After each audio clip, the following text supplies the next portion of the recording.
Всем привет! Вы на канале Дело мастера Воится. В этом видео расскажу вам о том, как можно сделать гипсокартоновый короб под ванной акриловой и как закрыть все коммуникации, которые есть у вас в ванной или в туалете, и необходимо их спрятать.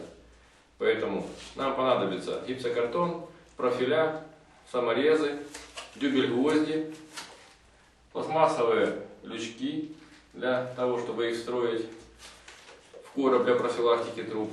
Для начала необходимо демонтировать унитаз. Для этого перекрываем кран подачи воды к бачку унитаза, сливаем воду.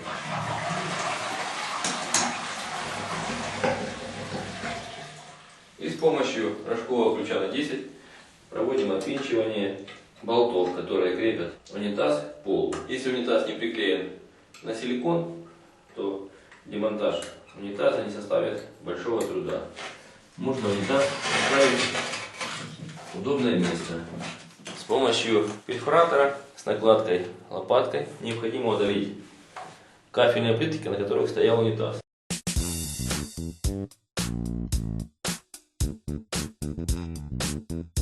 Теперь нужно найти самую выступающую точку, которая есть в нашем коробе. В нашем случае это два счетчика. Берем уровень и находим на полу точку крепления профиля УД. Необходимо учитывать, что здесь еще будет толщина гипсокартона и кафеля, поэтому необходимо немножечко глубже провести крепление профиля. Для этого размещаем на полу местоположение профиля. С помощью перфоратора засверливаем отверстие по диаметру дюбель-гвоздя, у меня это 6 мм, и крепим профиль основания. Теперь необходимо от горизонтального профиля с помощью уровня отбить вверх строгую вертикаль. И затем по этой полоске закрепить профиль УД.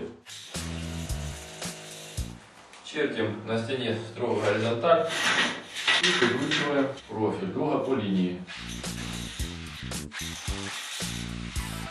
Теперь устанавливаем второй профиль УД на стойке из УД. После этого необходимо взять профиль СД и, отмерив необходимое расстояние, провести закрепление его между профилем УД настенным и угловым. Для этого прикладываем профиль, отмерив это расстояние, обрезаем примерно на сантиметр с одной стороны и с другой. И после этого обрезаем уже поверхность, которая смечена по длине. Загибаем.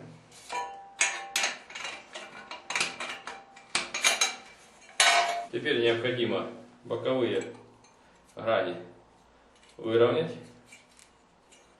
и под косым углом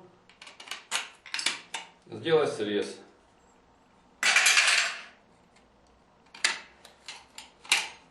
С обоих сторон. Острые углы можно обрезать, чтобы не поранить руки. Фиксируем с помощью маленьких саморезов по металлу, блошек и шуруповерта верхние крепежи к верхнему угловому УД профилю. Можно в двух точках, можно в одном, как кому удобно.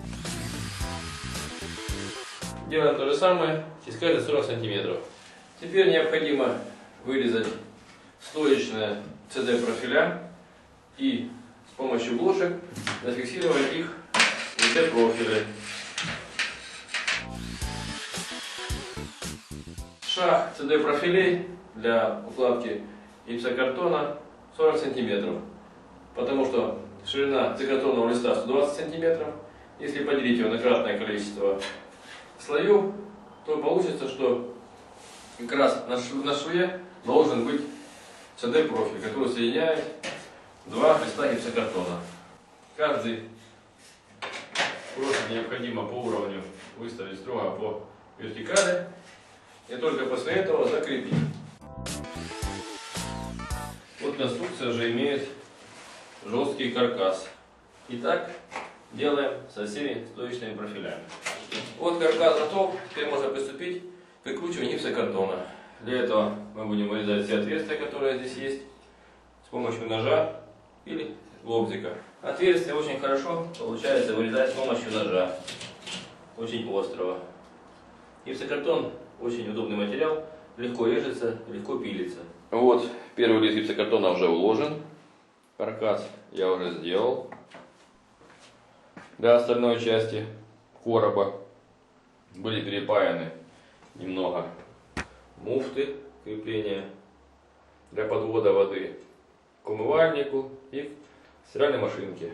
Также немного поменял канализацию, перенес дальше уголок, для того чтобы это все дело спряталось под шкафчиком, который будет под раковиной. Теперь необходимо сделать полочку с левой и с правой стороны ванны, потому что она у нас короткая.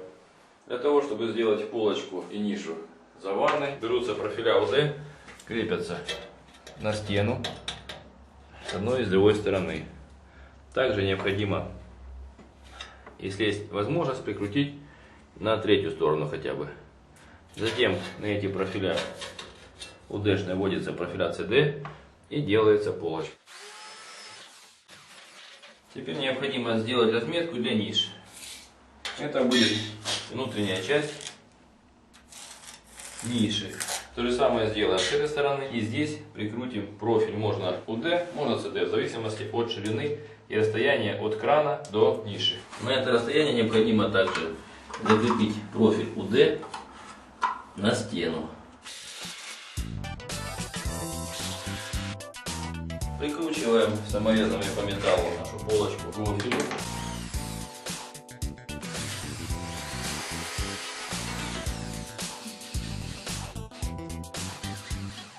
Теперь необходимо заняться обустройством профилей для ниш. В конечном итоге я сделал вот такую рамку вокруг смесителя, похожую на аквариум, потому что слева и справа будут ниши. Этот аквариум мы зашьем гипсокартоном со всех сторон. Поставим удлинители на краны, для того чтобы смеситель был на уровне стены. И можно будет обшивать стены по кругу, как положено, все ниши кафелем. При этом стены нужно будет пооббивать от краски. Необходимо поставить удлинители такого плана по 8 сантиметров на наш смеситель. Снимаем эксцентрики, паянные муфты, накручиваем удлинители. Вот он имеет такой внешний вид эксцентрик. Я наматываю обычно 12 витков фум ленты. Теперь накручиваем в резьбу удлинитель и с помощью разводного ключа газового затягиваем до упора.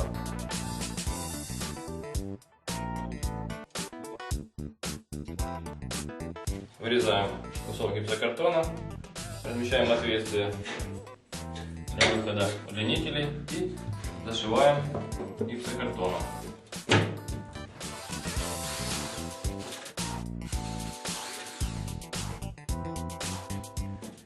Вот, гипсокартон закреплен. И с помощью карандаша обводим все выводы и коммуникации, которые необходимо вырезать. С помощью острого края прокалываем гипсокартон и делаем проколы по всей окружности.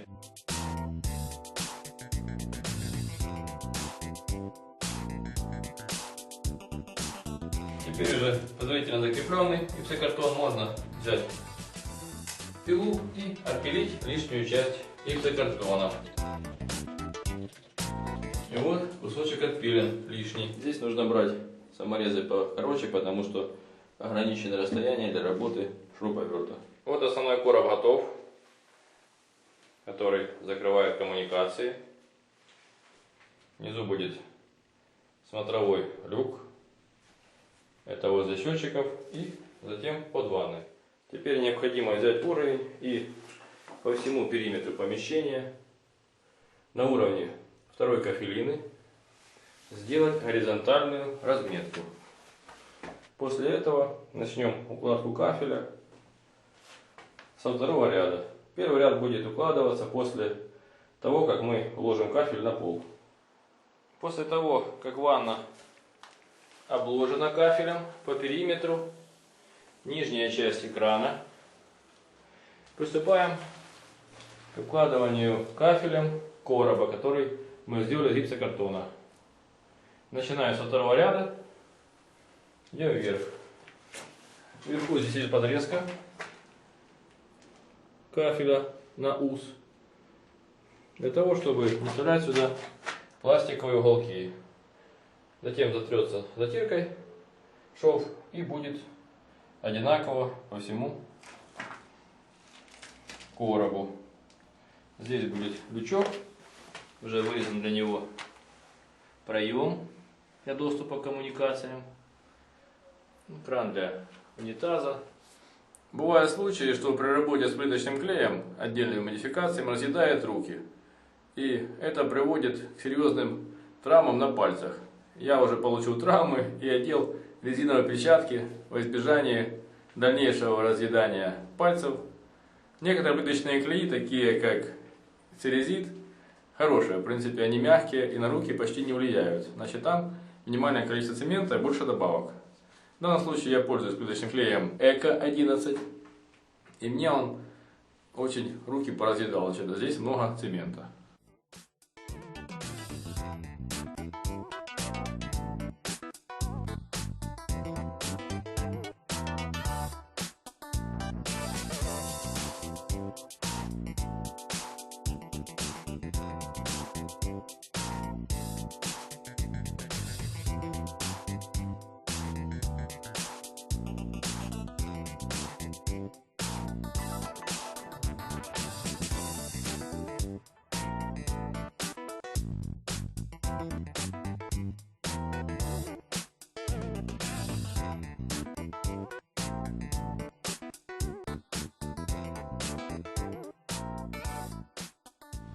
Вот такой ремонтик у нас.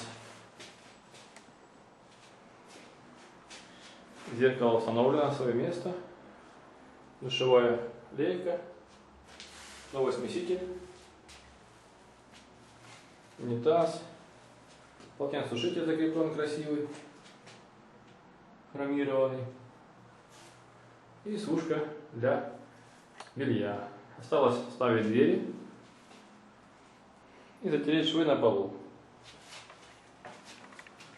Есть лючок для всевозможных коммуникаций. Вот он. Так выглядит, он все подзаедает. Все доступно и просто. Вы были на канале Дело Мастера Боится. Ставьте лайки, пишите свои замечания и комментарии. Подписывайтесь на канал, будьте с нами. Всем пока.